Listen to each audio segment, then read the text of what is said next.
They're making a Law & Order Toronto, I have just learned. It's a Criminal Intent, and I never watched Criminal Intent, so I'm basing this off of the OG 3 Law, 3 Order. Here's what I think they should do. They should take popular Canadian characters, not just the actor, the character, and give them a backstory that leads them to Law & Order Toronto. Karen Robinson, who played Ronnie Lee on Schitt's Creek, is in it. Not as Ronnie Lee. That's their first mistake. Here's her backstory. We're going to say Ronnie was a big city lawyer. The city remains unnamed because she was a lawyer in that city, but the criminals were never brought to justice because of corrupt government. So she decided she wanted to pack it all in, live a simple life, so she moved to Schitt's Creek.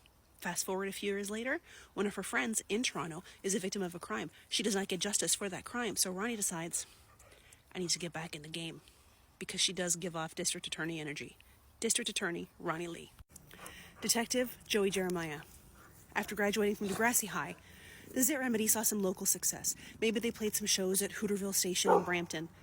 The Rivoli, the night of their big break. They were opening for National Velvet. Completely underrated Canadian band. They were opening for National Velvet at Horseshoe Tavern when, upon leaving the gig, Joey sees a crime in progress. He steps in, saves the day, and then he says to himself, Joey Jeremiah, you're better served on the police force than you are on the Zit Remedy. Detective Joey Jeremiah. In attendance at that fateful show was Janet Kim from Kim's Convenience. Yes, she was a photography student at OCAD, but upon seeing this crime in progress, taking photos of that crime and those photos being used to put the perpetrator in prison, she decided she wanted to be on the side of justice. So she left OCAD, joined law school. Assistant District Attorney, Janet Kim. William Murdoch from Murdoch Mysteries. After 120 years, he finally gets his promotion. Captain Murdoch. I'm still working through the rest of the cast.